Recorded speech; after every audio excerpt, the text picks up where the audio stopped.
नमस्ते सबैजनालाई the wicket wire च्यानलमा तपाईँहरूलाई स्वागत छ। आज हामी कुरा गर्दैछौँ एनपिएल सिजन 2 को सबैभन्दा पहिलो खेल काठमाडौँ गोर्खाज बनाम डिफेन्डिङ च्याम्पियन जनकपुर बोल्ट्सको डिटेल म्याच एनालाइसिस बारे।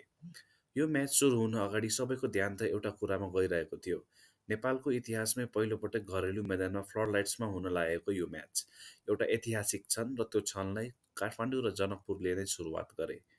टस काठमाडौँ गोर्खाजले जित्यो र पहिलो फिल्डिङ रोज्यो र सुरुका 3 ओभरसम्म जनकपुरले राम्रो मोमेन्टम बनाए पनि त्यसपछि पुरै इनिङ्स नै उल्टो दिशामा गएको थियो। गएका season highest run scorer Lahiru Milantha आज निकै स्ट्रगल गर्दैथे।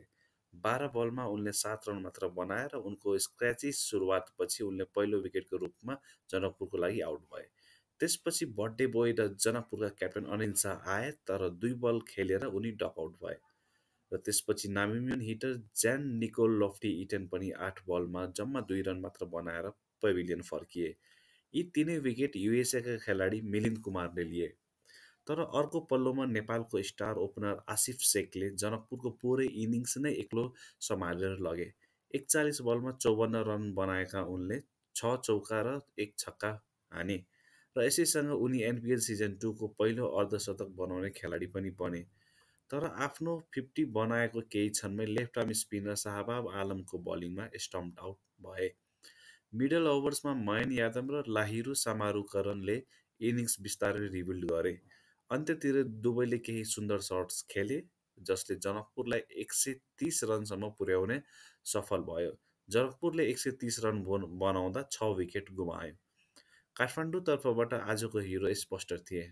युएसएका खेलाडी मिलिन्द कुमार 4 ओभर 3 विकेट र जम्मा 15 रन।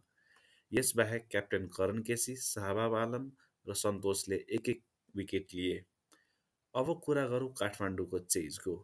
ओपनमा थिए आकाश त्रिपाठी र इङ्ग्लिस यङ्स्टर बेन चार्ल्सवर्थ। बेनले सुरुदेखि नै एग्रेसिभ इन्टेन्ट देखाए।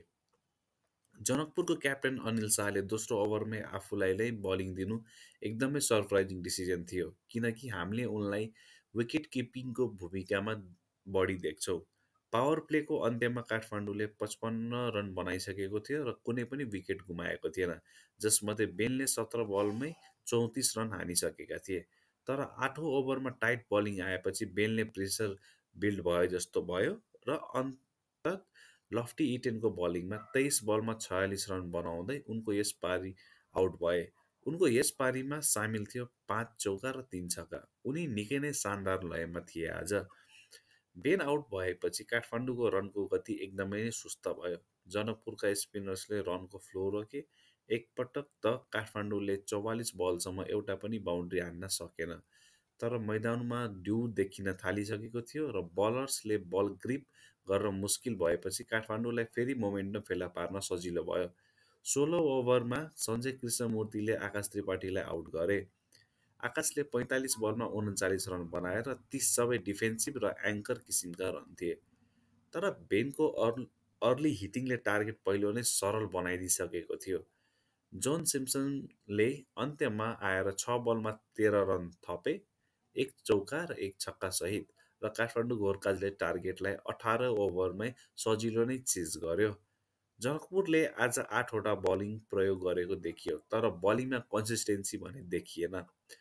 क्याप्टेन अनिल शाह, किशोर, ललित, लफ्टी र सञ्जयले समान एक एक विकेट लिए, तर डिफेन्डिङ च्याम्पियनको यो प्रदर्शन एकदमै बिलो पार थियो। डिफेन्डिङ च्याम्पियन जनकपुर बोल्ट्सका लागि यो सिजनको सुरुवात राम्रो रहेन। ब्याटिङ कोल्याप्स, फिल्डिङ एरर्स र बलिङमा ल्याक अफ कन्ट्रोल आज सबै गल्तीहरू उजागर भएर आए। तर काठमाडौँ गोर्खाजको लागि भने बेन चार्ल्सवर्थ र मिलिन्द कुमारको प्रदर्शनले सिजनको सुरुवात एकदमै दमदार बनाएको छ। तपाईँलाई आजको खेल कस्तो लाग्यो? बेनको प्रदर्शनलाई कति नम्बर दिनुहुन्छ? कमेन्टमा आफ्नो विचार लेख्नुहोस् र एनपिएल सम्बन्धित सम्पूर्ण अपडेटको लागि द विकेट वायर च्यानललाई सब्सक्राइब गर्न नबिर्सिनुहोस्। धन्यवाद।